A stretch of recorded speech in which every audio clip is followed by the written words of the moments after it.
एक लड़की की शादी उसकी मर्जी के खिलाफ एक सीधे सादे लड़के से होती है जिसके घर में उसकी माँ के अलावा और कोई नहीं रहता। शादी में दहेज के रूप में लड़के को कई उपहार और पैसे मिलते हैं। लड़की पहले से किसी और लड़के से बेहद प्यार करती थी और वह लड़का भी उसे चाहता था। शादी के बाद लड़की अपने ससुराल पहुंच जाती है। सुहाग रात के समय उसका पति दूध लेकर कमरे में आता है। दुल्हन अपने पति से पूछती है, एक पत्नी की मर्जी के बिना अगर पति उसे हाथ लगाए तो उसे बलात्कार कहते हैं या हक? पति जवाब देता है, आपको इतनी गहराई में जाने की जरूरत नहीं है, बस दूध लाया हूँ, पी लीजिएगा, हम सिर्फ आपको शुभ रात्रि कहने आए थे। यह कहकर वह कमरे से बाहर चला जाता है। लड़की मन मार कर रह जाती है क्योंकि वह चाहती थी कि झगड़ा हो ताकि वह इस गवार से पीछा छुड़ा सके। वह दुल्हन होकर भी घर का कोई काम नहीं करती थी, दिन भर ऑनलाइन रहती और न जाने किस किस से बातें करती। दूसरी तरफ लड़के की माँ बिना शिकायत के चूल्हा चौका से लेकर घर का हर काम करती थी और हमेशा मुस्कुराती रहती थी। लड़का एक कंपनी में कर्मचारी था पर बहुत मेहनती और ईमानदार था। 1 महीना बीत चुका था मगर पति पत्नी अब तक साथ नहीं सोए थे। लड़का बहुत शांत स्वभाव का था और ज्यादा बातें नहीं करता था। वह सिर्फ खाने के समय पूछता था, कहाँ खाओगी, अपने कमरे में या हमारे साथ? और रात में अपनी डायरी लिखता था जो उसकी आदत थी। लड़की के पास एक स्कूटी थी और वह हर रोज अपने पति के ऑफिस जाने के बाद बाहर निकल जाती थी। पति के वापस लौटने से पहले ही वह घर आ जाती। एक दिन जब छुट्टी का दिन था और लड़का भी घर पर ही था, लड़की ने माँ के बनाए अच्छे भले खाने को गंदा कह दिया। गुस्से में उसने माँ को अपशब्द कहे और खाना फेंक दिया। यह देखकर शांत स्वभाव का पति गुस्से में अपनी पत्नी पर हाथ उठाने को तैयार हुआ, लेकिन तभी माँ ने अपने बेटे को सख्ती से डांटा और रोक दिया। लड़की को झगड़े का बहाना चाहिए था जो उसे मिल गया। वह पैर पटकते हुए गुस्से में स्कूटी लेकर घर से निकल पड़ी। असल में लड़की जो रोज बाहर जाती थी वह अपने पुराने प्यार से मिलने जाती थी। लड़की उस लड़के को टूटकर चाहती थी लेकिन वह अपनी मर्यादा को बनाए हुए थी जिसे वह अपनी इज्जत कहती थी। लड़की अपने प्यार के पास पहुंची और उससे बोली, अब तो एक पल भी उस घर में नहीं रहना है मुझे। आज उस गवार ने मुझ पर हाथ उठाने की कोशिश की, ये मुझे बर्दाश्त नहीं। लड़का बोला, मैं तो कब से कह रहा हूँ कि भाग चलो मेरे साथ कहीं दूर, मगर तुम हो कि हर बार टाल देती हो। लड़की ने जवाब दिया, शादी के दिन मैं आई थी तुम्हारे पास, तब तो तुमने खुद ही मुझे वापस भेज दिया था। लड़का कहने लगा, खाली हाथ भागकर कितना दूर जा सकती हो? मैंने कहा था कि कुछ पैसे और गहने साथ ले आना, तुम तो खाली हाथ ही आ गई थी। आखिर दूर किसी नई जगह पर जिंदगी नए सिरे से शुरू करने के लिए पैसे तो चाहिए ना? लड़की बोली, तुम्हारे और मेरे प्यार के बारे में जानकर मेरे घर वालों ने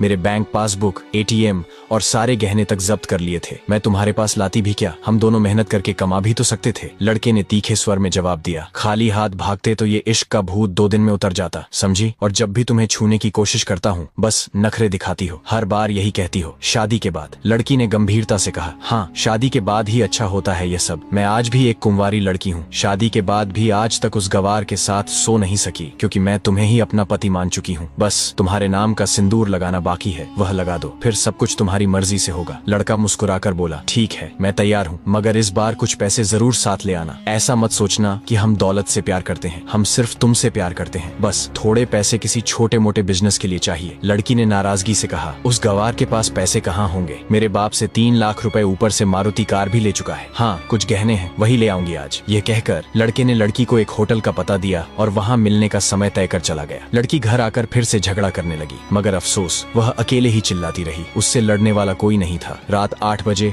लड़के का व्हाट्सएप पर मैसेज आया, कब आ रही हो? लड़की ने जवाब दिया, सब्र करो, कोई सोया नहीं है, मैं 12 बजे से पहले पहुंच जाऊंगी। यहाँ तुम्हारे बिना मेरी सांसें घुटती हैं। लड़का लिखता है, ओके, जल्दी आना, मैं होटल के बाहर खड़ा रहूंगा, बाय। लड़की ने अपने पति से कह दिया, मुझे खाना नहीं चाहिए, मैंने बाहर खा लिया है, इसलिए मुझे कोई परेशान न करे। इतना कहकर उसने दरवाजा बंद कर लिया। बाहर से पति ने कहा, अलमारी से मेरी डायरी दे दो, फिर दरवाजा बंद कर लेना, हम परेशान नहीं करेंगे। लड़की ने दरवाजा खोले बिना जवाब दिया, चाबियां दो अलमारी की। पति ने शांत स्वर में कहा, तुम्हारे बिस्तर के पैरों तले रखी हैं चाबियां। मगर लड़की ने दरवाजा नहीं खोला, उल्टा उसने जोर जोर से गाना बजा दिया। पति कुछ देर दरवाजा खटखटाता रहा लेकिन आखिरकार हार कर लौट गया। लड़की ने बड़े जोर से गाना बजाए रखा और फिर अलमारी खोलने का फैसला किया। यह वही अलमारी थी जिसे उसने पहले कभी नहीं खोला था क्योंकि वह अपना सामान अलग अलमारी में रखती थी। जैसे ही उसने अलमारी खोली वह चौंक गई। अलमारी में उसके अपने बैंक पासबुक और ATM कार्ड रखे हुए थे जो उसके घर वालों ने उससे छीन लिए थे। उसने जब पासबुक चेक की तो उसमें वे पैसे जमा थे जो लड़के को दहेज में मिले थे। अलमारी में बहुत सारे गहने भी रखे थे जिनके साथ एक दस्तावेज था। दस्तावेज में साफ लिखा था कि ये सब लड़की के नाम पर हैं। लड़की ये सब देखकर हैरान और परेशान हो गई। तभी उसकी नजर अलमारी में रखी डायरी पर पड़ी। उसने जल्दी से डायरी निकाली और पढ़ने लगी। डायरी के पन्नों पर लिखा था, तुम्हारे पापा ने एक दिन मेरी माँ की जान बचाई थी अपना खून देकर। मैं अपनी माँ से बेहद प्यार करता हूँ, इसलिए उस दिन झुककर तुम्हारे पापा को प्रणाम किया था और कहा था, आपका यह अनमोल एहसान मैं कभी नहीं भूलूंगा। कुछ दिनों बाद तुम्हारे पापा हमारे घर आए और हमारे तुम्हारे रिश्ते की बात की, लेकिन उन्होंने यह भी बताया कि तुम किसी और लड़के से बहुत प्यार करती हो। डायरी में आगे लिखा था, आपके पापा आपकी खुशी चाहते थे, इसीलिए उन्होंने पहले उस लड़के को जानने की कोशिश की जिसे आप पसंद करती थीं। आखिर आप उनके लिए प्रिंसेस थीं और हर पिता अपनी प्रिंसेस के लिए एक अच्छा ईमानदार प्रिंस चाहता है। आपके पापा ने जब उस लड़के के बारे में जानकारी हासिल की तो पता चला कि वह लड़का कई लड़कियों को धोखा दे चुका है। उसकी पहले भी शादी हो चुकी थी, परंतु वे आपको यह सब बता नहीं सके क्योंकि उन्हें पता था कि इश्क का नशा अक्सर अपनों को गैर और गैर को अपना बना देता है। एक पिता के मुंह से अपनी बेटी की यह कहानी सुनकर मैं अचंभित रह गया। हर पिता शायद ही इतना सोच पाता हो। उस दिन मुझे यकीन हो गया था कि भले ही मुझे एक अच्छा पति होने का सम्मान न मिले, लेकिन एक अच्छा दामाद बनने की इज्जत मैं हमेशा पा सकता हूँ। मुझे दहेज में मिले सारे पैसे मैंने तुम्हारे खाते में ट्रांसफर कर दिए। तुम्हारे घर से मिली गाड़ी अब भी तुम्हारे घर पर खड़ी है। मैंने इसे इसलिए वहाँ भेजा ताकि जब तुम्हें मुझसे प्यार हो जाए तो हम साथ में कहीं घूमने जा सके। दहेज, इस शब्द से मुझे नफरत है क्योंकि मैंने इस दहेज के कारण अपनी बहन और अपने पिता को खोया है। मेरे पिता के आखिरी शब्द यही थे कि किसी बेटी के पिता से एक पैसा भी मत लेना। मर्द हो तो खुद कमाकर खिलाना। तुम आजाद हो, कहीं भी जा सकती हो। डायरी के बीच तलाक के कागज रखे हैं जिन पर मैंने पहले ही साइन कर दिया है। जब तुम्हें लगे कि अब इस गवार के साथ नहीं रहना है तो साइन करके अपनी सारी चीजें लेकर कहीं भी जा सकती हो। लड़की यह सब पढ़कर हैरान और परेशान थी। वह चाहकर भी इस गवार के शब्दों को नजरअंदाज नहीं कर पा रही थी। अनजाने में ही उसके अनदेखे प्यार ने लड़की का दिल छू लिया था। उसकी आंखें नम हो गईं। डायरी में आगे लिखा था, मैं तुम्हें इसलिए मारने वाला था क्योंकि तुमने मेरी माँ को गाली दी थी। जो बेटा अपनी माँ की बेइज्जती सहले वह बेटा कैसा? कल तुम्हारे भी बच्चे होंगे, चाहे किसी के साथ भी हो। तब तुम माँ की महानता और प्यार को महसूस करोगी। मैंने तुम्हें दुल्हन बनाकर अपनी हमसफर बनाने के लिए घर लाया हूँ, जबरदस्ती करने के लिए नहीं। जब तुम्हें मुझसे प्यार हो तब मैं तुम्हारे हर गुस्से का बदला मोहब्बत से लूंगा। अगर तुम मेरी हो गई तो बेपनाह प्यार करूंगा और अगर किसी और की हो गई तो तुम्हारे हक में दुआएं मांगूंगा। इसी बीच लड़की का फोन बजने लगा जो वाइब्रेशन मोड पर था। वह फोन की तरफ देखती रही, लेकिन उसकी आंखों से आंसू थमने का नाम नहीं ले रहे थे। वह अब दुल्हन बन चुकी थी, एक सच्चे प्यार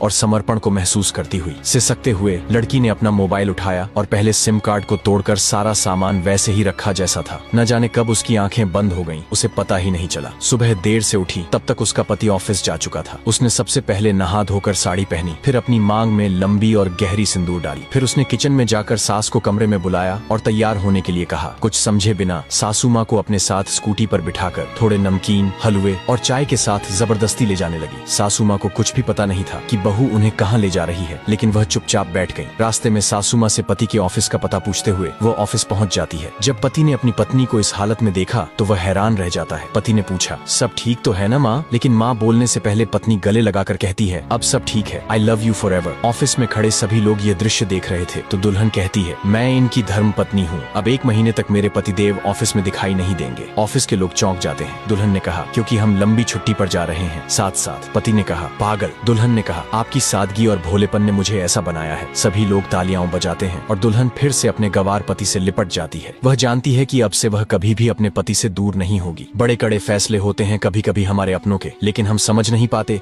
कि हमारे अपने हमारी फिक्र खुद से ज्यादा क्यों करते हैं। माँ बाप के फैसलों का सम्मान करें क्योंकि ये वो 2 शख्स हैं जो आपको हमेशा दुनियादारी से ज्यादा प्यार करते हैं। दोस्तों, रिश्तों में सच्चाई, सम्मान और समझदारी का होना बेहद जरूरी है। कभी कभी हमें अपने परिवार के फैसलों को समझने की कोशिश करनी चाहिए क्योंकि वे हमारे भले के लिए होते हैं। अगर आपको यह कहानी पसंद आई हो तो कृपया लाइक करें, अपने दोस्तों के साथ शेयर करें और ऐसे और दिलचस्प वीडियो के लिए हमारे चैनल को सब्सक्राइब करना न भूलें। तो चलिए दोस्तों, मिलते हैं अगले वीडियो में। धन्यवाद।